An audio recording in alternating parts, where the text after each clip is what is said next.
waxaan daawaday wareysi aad la yeelateen gabar Soomaaliyeed oo markaas si fiican u la hadashay gabdhaha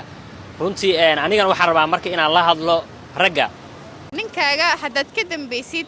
waxaad ahaanaysaa malikatu almalikaat min fajaati as-Soomaaliyuun dabcan nabi sallallahu alayhi wasallam markuu tilmaamay gabdhaha saalixaadka ah wuxuu ku tilmaamay فالصالحات غانتات حافظات